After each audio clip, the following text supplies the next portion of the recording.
It's becoming clear the Trump administration has calculated a plan to get rid of its Jeffrey Epstein problem, which erupted into a MAGA world civil war after the White House backtracked on its promise to release the Epstein files that are in the possession of the Department of Justice. Now, the administration has been doing everything it can to change the subject, including, I would submit, most recently, the ongoing full-scale military crackdown against our fellow Americans who reside in the nation's capital. But Donald Trump's Epstein problem hasn't actually gone away. A lot of people still want to know what exactly is in the files that DOJ is so reluctant to release. Now, it's possible we might start to get some answers after Friday, although there's a big asterisk.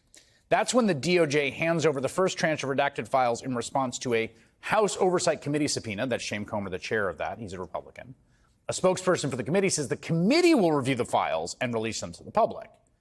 Congresswoman Jasmine Crockett, Democrat of Texas, serves on that oversight committee, and she joins me now. Congresswoman, it's good to have you. I want to read what Robert Garcia, who's a ranking member on that committee, had to say. He said, releasing the Epstein files in batches just continues this White House cover-up. The American people will not accept anything short of the full, unredacted Epstein files. Do you agree with Congressman Garcia? Oh, absolutely. I mean, transparency is what the people are asking for.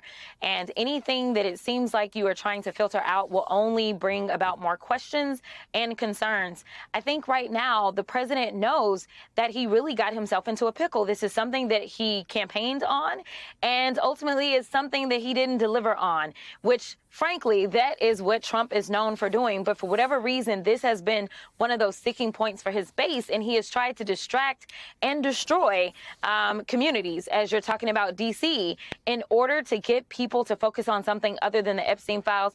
But the people are zoned in and wanting to know what is in them.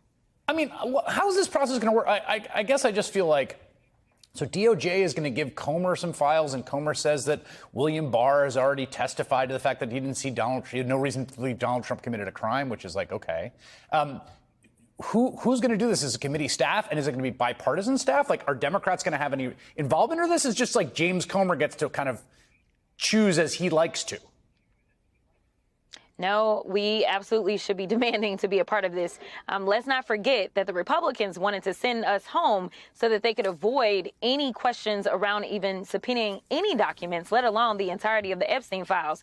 And it was the representative out of Pennsylvania, Summer Lee, who is the ranking member for a subcommittee on oversight, who then initiated this process when they thought, you know what, we're in the clear. We recessed. And Summer said, not so fast. And so she was able to get the subpoena done in a bipartisan way. I will say that the chairman really did drag his feet and took his time in crafting that subpoena. But we finally did get the subpoena out, and we know that those documents are due to us. I am waiting on the list of excuses that the DOJ has for why they can't turn in the entirety of the file on time. I am waiting on it. I am anticipating it. But I think that right now, the Republicans are the ones that are struggling because, again, this was their campaign promise. Democrats were out there campaigning on things such as the economy and education and housing. And, well, we were trying to give the American people something that would better their lives. But seemingly the Republicans were zoned in on the Epstein files. And right now, we know that the Republicans have torn the economy apart. So the one thing they need to do to hopefully hold on to some semblance of their base is to give them some assurances that they are finding out who was involved with Epstein.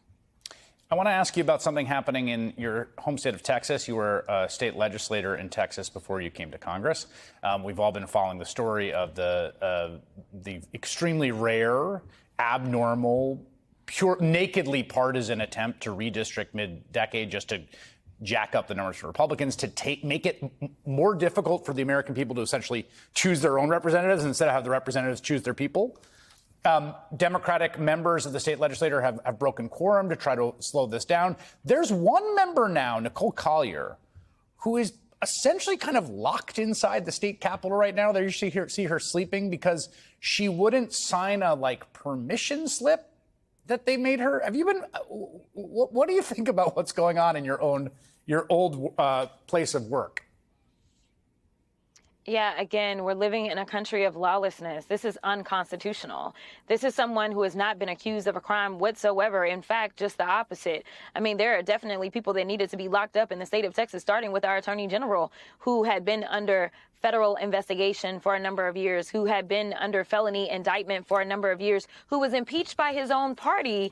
Yeah, yet he never saw any lockup come to him. And obviously, you know how I feel about the president and where he should be right now. But instead, it is a lawmaker who had the audacity to speak up for her constituency and, frankly, speak up for the Constitution and the rule of law overall.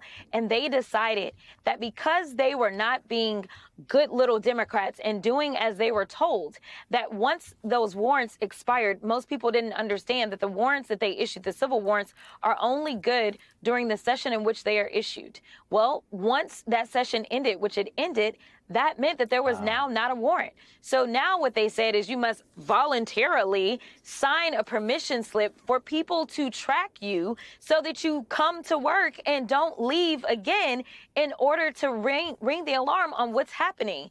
So my former colleague, Nicole Collier, said, I'm not doing it. I'm not signing it. And they said, well, then we will break the law and we will unlawfully detain you here at the Capitol. I should note that your former colleague has filed a habeas petition because she basically says she's essentially being imprisoned by the Texas state legislator at this point, government. That is, yeah, that's an absolute proper thing to file. You file a writ of habeas when there is someone who is a government actor and has illegal custody over your body, and they then have to come and say, this is why we're able to detain you. They are violating her civil rights. Like, there is no question about it. We don't have anything that is available that allows you to restrict a person's freedom from moving about because they failed to sign this bootleg made up permission slip for somebody to then stalk you and be around you 24/7. Congresswoman Jasmine Crockett, who did serve in that Texas Capitol for a number of years. Thank you so much for your time.